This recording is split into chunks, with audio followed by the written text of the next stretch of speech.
ప్రభుత్వాన్ని ప్రభుత్వాన్ని సీఎం గారిని డిప్యూటీ సీఎం గారిని తిడితే అరెస్ట్ చేయక ఎవరిని చేస్తారండి? అరెస్ట్ చేసేది వాళ్ళనాక. ఇప్పుడు శ్రావణనిగా రామనిగా ఏం మాట్లాడుతున్నారు, ఏం తిడుతున్నారండి? వీళ్ళు పేటీఎం బ్యాచ్ అండి.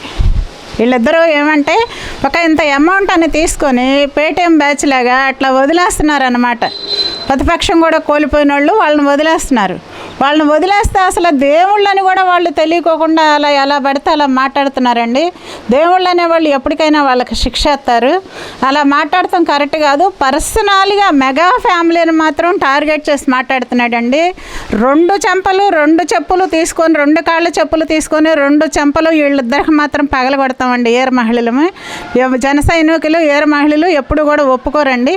నీకేమన్నా హక్కు ఉంటే నీకేమన్నా యూట్యూబ్ ఛానల్గా నువ్వేదో సాక్షి ఛానల్ పెట్టినట్టు యూట్యూబ్ ఛానల్గా నువ్వు ఛానల్ ఒకటి పెట్టి ఓన్లీ మెగా ఫ్యామిలీ మీద టార్గెట్ చేస్తామంటే ప్రభుత్వం చట్టం దాని పని దాన్ని చేసుకెళ్ళిద్దండి. మీ ఇద్దరు మక్కెల ఎరగొడతాం మాత్రం గ్యారంటీ అండి. మోకాళ్ళ కాడికి ఎరగదీసి పక్కన పడేస్తాము. మేమే కాదు, చట్టమే పడేసిద్ది. నోరు దగ్గర పెట్టుకొని మాట్లాడండి. మరి ఇక్కడ ముఖ్యంగా చూసుకుంటే ప్రశ్నిస్తే వాళ్ళ మీద దాడులు జరుగుతున్నాయి. ప్రశ్నిస్తే అర్ధరాత్రులు అక్రమంగా దొంగతనంగా వచ్చి అరెస్ట్ చేసి వాళ్ళని ఇబ్బంది పెడుతున్నారని మాట్లాడుతున్నారు. రీసెంట్గా ప్రశ్న యూట్యూబర్ అనే రావణ్ ఛానల్ కానీ లేకపోతే జడాస్ రావణ్ కానీ లేకపోతే ఇంకొకరు కానీ ఇలా రాష్ట్రంలో కొంతమంది మీద జర్నలిస్టుల మీద దాడులు జరుగుతున్నాయి. ముఖ్యంగా దళితుల మీద దాడులు జరుగుతున్నాయని మాట్లాడుతున్నారు. దీనికి మీరేమంటారు? మరి జర్నలిస్టుల మీద ఎక్కడ జరగలేదండి. జర్నలిస్టుల మీద ఎక్కడ జరిగినాయో ఆధారాలతో బయట పెట్టమనండి. దళితుల మీద ఎక్కడ జరిగినాయో ఆధారాలతో బయట పెట్టమనండి. దళితుల మీద దాడులు జరిగింది ఎప్పుడంటే గొడ్డల పార్టీ ఒక 5 సంవత్సరాలు పాలించిందండి. ఆ టైంలో దళితుల్ని ఎంతోమందిని మాస్క్ లేదని వైజాగ్లో సుధాకర్ గారు అడిగినందుకు అనకాపల్లి ఆయన ఏదో ఉందండి, ఆయన్ని మాస్క్ లేదని చెప్పినందుకు కొట్టి జైల్లో వేసి పిచ్చోడిని చేసి చచ్చిపోయే వరకు ఏటాడారు. దళితులు అనేది ఎవరు పక్కలేరండి? దళితులు సీఎం గారు పక్కలేరా? పవన్ కళ్యాణ్ గారు పక్కలేరా? దళితులు ఎందుకు లేరు? దళితులు అందరూ ఉన్నారండి. వీళ్ళు దళితులో కాదో తెలీదు, ముసుగులో వచ్చారు బయటికి.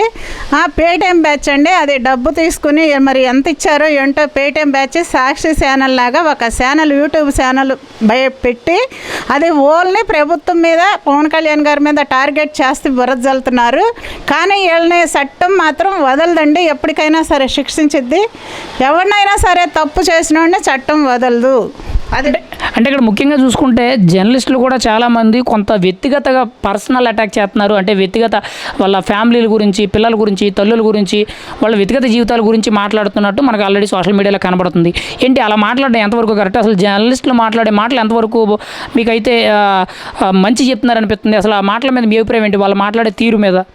మీరు జర్నలిస్టులు అయితే మీరు ఏమన్నా తప్పు చేస్తే ప్రశ్నించండి. జర్నలిస్ట్కి హక్కు ఉందండి, హక్కు లేదని మేము అంటలేదు.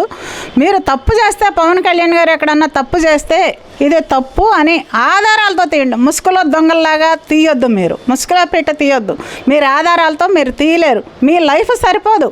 మీరు ఎన్ని జన్మలు ఎత్తినా కూడా ఆయన తప్పు తీయటం మీకు బయటికి తీయటం రాదు. మీరు తీయలేరు. ఆయన చెయ్యరు కాబట్టి మీరు తీయరు.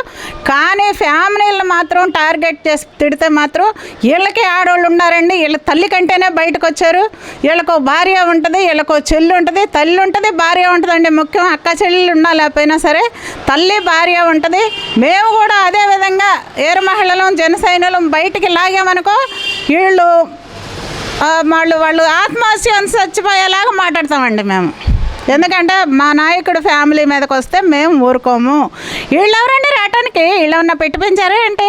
వాళ్ళ అమ్మనంటానికి, వాళ్ళ చెల్లినంటానికి, వాళ్ళ అక్కనంటానికి, వాళ్ళ భార్యనంటానికి, వాళ్ళ పిల్లలనంటానికి వీళ్ళు ఎవరండి? వీళ్ళకి ఏంటండి హక్కు? వీళ్ళ నేలకి చీలేసి మోకాళ్ళ కాడికి ఇరిపించి లోపలేసి వీళ్ళని తాట తీసేదాకా వదిలేయమండి. మేము జాగ్రత్తగా ఆలోచించుకొని మాట్లాడమనండి. మా నాయకుడి మీదకి, పవన్ కళ్యాణ్ గారి మీదకి, మెగా ఫ్యామిలీ మీదకి వెళ్తే మాత్రం మేము అరెస్ట్ చేయటమే కాదండి, దగ్గరుండే మహిళల వల్ల తాట తీపిస్తామని కూడా చెప్పండి. అంటే ఇక్కడ మరి దళితులందరూ కూడా, అంటే ఒక దళితుడు జర్నలిస్ట్గా ప్రశ్నిస్తున్నాడని చెప్పి తన గొంతులోకి ఎత్తున్నాడు. ఈరోజు దళితులందరూ ఏకం కావాలి, దళితులందరూ కూడా వాళ్ళకి మద్దతు తెలపాలని చెప్పి మాట్లాడుతున్నారు. మీరేమంటారు దీనికి? మరి ఇక్కడ జర్నలిజం ముసుగులో ఇక్కడ దళితులకు సంబంధం ఏంటి? ఇప్పుడు వాళ్ళు మాట్లాడిన మాటలకు తప్పు అనే విధంగా కేసులు నమోదైన వాళ్ళని అరెస్ట్ చేశారు, తీసుకెళ్లారు. ఇక్కడ దళితులకు సంబంధం ఏంటంటారు? అసలు వాళ్ళు ఎందుకు మద్దతు తెలపాలంటారు? దళితులు ఎందుకు మద్దతు తెలుపుతారండి? వీళ్ళు అడగటమే కానీ పిచ్చుకొక్కలల్లా వీళ్ళు కేకేసుకోవటమే, బావు అని కేకేసుకోవటమే కానీ వీళ్ళకి ఎవరు రారండి. నిజంగా దళితులు ఎవరు బయటికి రాడు. ఈడ ముసుగు దొంగ, ఈడ మాస్క్ వేసుకొని వచ్చాడు, ఈడ మొహాన మాస్క్ ఉంది. ఆ కాకినాడలో ఆవిడెవరో మాట్లాడుతుంది దళిత అంటే ఆవిడేం మాట్లాడుతుంది? వీళ్ళకి బూతులు ఎందుకు వస్తున్నాయండి? వీళ్ళు ఎందుకు మాట్లాడుతున్నారు? ఏం మాట్లాడుతున్నారు? దేవుళ్ళని పెడుతున్నాం, ఫ్యామిలీని ఏమైనా టార్గెట్ చేయాలంటే టార్గెట్ ఒకసారి చేస్తామండి, ఇంకోసారి కూడా బయటికి రాకుండా టార్గెట్ చేస్తాము. నోరు దగ్గర పెట్టుకొని మాట్లాడమనండి. దళితులు అయితే మాత్రం ఎవ్వరూ తిట్టరండి. దళితులు ఎవరో వీళ్ళు మాకైతే తెలీదు. ముసుగులో ఉన్న దొంగలైతే అని మేము అనుకుంటున్నాము. దళితులు అందరూ ఎందుకు వెళ్తారండి? తప్పు చేస్తే ఎవరినైనా చట్టం శిక్ష ఇచ్చిద్దండి. కాపోడేంటి, ఇంకొకడేంటి చంపేస్తున్నారు ఇవాళ తప్పు చేసిన వాడిని. అట్లాంటిది మరి వీళ్ళు చట్టం చేతిలో ఉన్నారండి. వాళ్ళు తప్పు చేసిన వాళ్ళు బయట లేరు, చట్టం చేతిలో ఉంటారు. చట్టం ఇష్టం అది. నువ్వు ఎంత తప్పు చేసావో చట్టం చంపిద్దా బతికిచ్చిద్దా అది చట్టం చేతిలో ఉంది. మిమ్మల్ని ఎప్పటికైనా సరే శిక్షించిద్ది. మీరు అదిరిపడి ఎవరు లేరని మాత్రం మీరు అనుకోవద్దు. 2 రాష్ట్రాలలో కూడా 2 చెప్పులు తీసుకొని మీ మొక్కలు పగలగొడతారు. నోరు రాకుండా నేలకి చీలేస్తారండి. ముఖ్యంగా ఇక్కడ చూసుకుంటే అంటే ప్రశ్నించడం తప్ప ప్రభుత్వం చేసే వైఫల్యాలని గుర్తించి వాటిని కూడా మేము ఎత్తి చూపడం వల్లే మా మీద ఈ దాడులు జరుగుతున్నాయని చెప్పి ఇప్పుడు కొంతమంది జర్నలిస్టులే కానీ కొంతమంది సోషల్ మీడియా యాక్టివిస్టులు మాట్లాడుతున్నారు.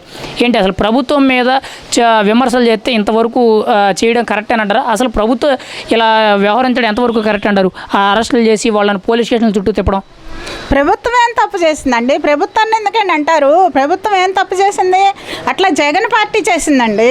జగన్ పార్టీ రోజుకు 4-3 పుస్తకాలు కరెక్ట్గా తెంపేసేదండి.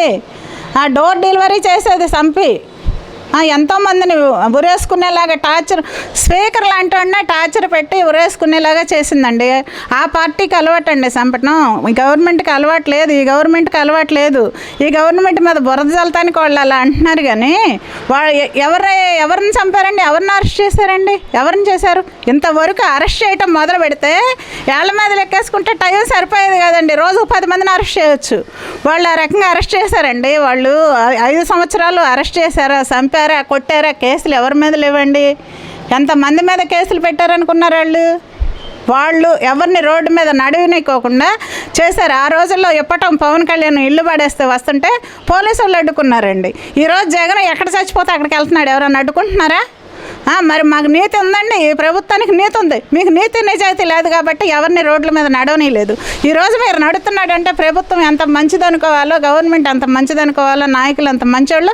మీరు చూడండి, వాళ్ళు తలుసుకుంటే మాత్రం మిమ్మల్ని అరెస్ట్ చేస్తే మీకు ఎక్కడ జైళ్ళు కూడా సరిపోవండి. మిమ్మల్ని అరెస్ట్ చేస్తే మిమ్మల్ని ఎక్కడ జైళ్ళు కూడా సరిపోవు. మీదంతా అవినీతి తోడితే మేము ఇంకా ఎదురు చూస్తున్నామండి. ఎందుకు వీళ్ళని అరెస్ట్ చేయట్లేదు? ఎంత అవినీతి చేశారు వీళ్ళందరూ. మంత్రులందరూ బియ్యం దొంగ ఉండా, పర్యాటక శాఖ మంత్రి ఉందా? ఎంతోమంది దొంగలండి వీళ్ళు పదవులు తీసుకొని ఎంతోమంది దోసుకుని తిన్నారు ప్రజల సొమ్ము. ఫైనల్గా మీరేమంటారు? ప్రస్తుతం ఇప్పుడు డిప్యూటీ సీఎం అయిన పవన్ కళ్యాణ్ గారు కూడా ఓపెన్గా ఒక స్టేట్మెంట్ ఇచ్చారు. సోషల్ మీడియా పరంగా ఎవరైనా సరే ఇబ్బంది పెడితే, పిచ్చిగా మాట్లాడితే, బూతులు మాట్లాడితే ఊరుకునే ప్రసక్తే లేదు. ఖచ్చితంగా వాళ్ళ మీద శిక్ష లా అండ్ ఆర్డర్ పరంగా వెళ్తాము, అంటే చట్టం న్యాయపరంగా వెళ్తాము. ప్రశ్నించడం వరకు ఓకే, అంతే తప్పితే వ్యక్తిగత విషయాలు కానీ, ఫ్యామిలీ విషయాలు కానీ, బూతులు మాట్లాడడం, అబ్యూజింగ్ చేయడం ఇలాంటివి ఏవైనా ఉంటే మాత్రం వదిలే ప్రసక్తే లేదని చెప్పి ఓపెన్గా డిప్యూటీ సీఎం చెప్పారు. ఏంటి అసలు ఆయన తీసుకున్న నిర్ణయం మీద మీ ఒపీనియన్ అంటే అది చేస్తే ఎలా ఉంటుంది అంటారు? ఖచ్చితంగా చేయాలండి. చేయట్లేదు ఏంటి? వినలేకపోతున్నాము. ఈ యూట్యూబ్లో ఈ బూతులు, ఈ మాటలు ఇవన్నీ వినలేకపోతున్నాము. ఎప్పుడు ఈ ఛానల్ వస్తుందా, ఎప్పుడు గవర్నమెంట్ యాక్షన్ తీసుకుంటుందా అని మేము ఎదురు చూసామండి. తీసుకుందాం. 100% గ్యారంటీ. ఇది మంచిగా నిర్ణయించుకున్నారు.